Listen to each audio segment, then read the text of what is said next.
So ఈరోజైతే మెక్డానల్డ్స్కి వచ్చేసాము. ఇక్కడైతే 2 ఫ్రైడ్ చికెన్, ఇంకా అలాగే 2 ఫ్రైడ్ స్పైసీ చికెన్ అయితే ఆర్డర్ ఇచ్చేసాము. వాటితో పాటు 2 బెవరేజెస్ కూడా ఆర్డర్ ఇచ్చేసాము. బిల్లు మొత్తము ₹674 అయితే అయింది. ఇంకా వాటి టేస్ట్ తెలుసుకునే ముందు మన ఛానల్ అయితే సబ్స్క్రైబ్ చేసుకోండి. 95% ఆఫ్ ది పీపుల్ మన ఛానల్ సబ్స్క్రైబ్ చేసుకోకుండానే మన వీడియోని చూస్తున్నారు.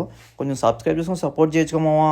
ఇంకా వాళ్ళైతే ఫస్ట్ బెవరేజెస్ తెచ్చి ఇచ్చేసారు. వాటితో పాటు అలాగే ఫ్రైడ్ చికెన్ కూడా తెచ్చి ఇచ్చేసారా. సర్లే ఇంకా టేస్ట్ చేద్దామని ఎత్తుకుని 2 స్పూన్ నోట్లో పెట్టినా నాకైతే పెద్దగా అనిపించలేదు. నన్ను అడిగితే 2.5 రేటింగ్ ఇస్తా. అంత మిడ్గా ఉంది ఇదైతే. సరే చికెన్ ట్రై చేద్దాం అనేసి చికెన్ ఓపెన్ చేశానా.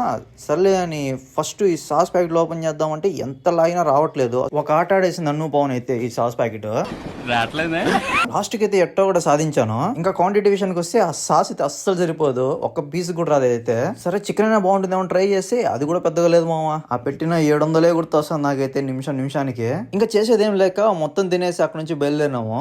నన్ను అడిగితే మీరు ఎవరు ఇంకోసారి మెక్డానల్డ్స్ ట్రై చేయకండి. అదన్నమాట జరిగింది. ఇలాంటి మరెన్నో వీడియోస్ కోసం మన ఛానల్ అయితే సబ్స్క్రైబ్ చేసుకోండి. వచ్చే వీడియోలు మళ్ళీ కలుద్దాం. బై.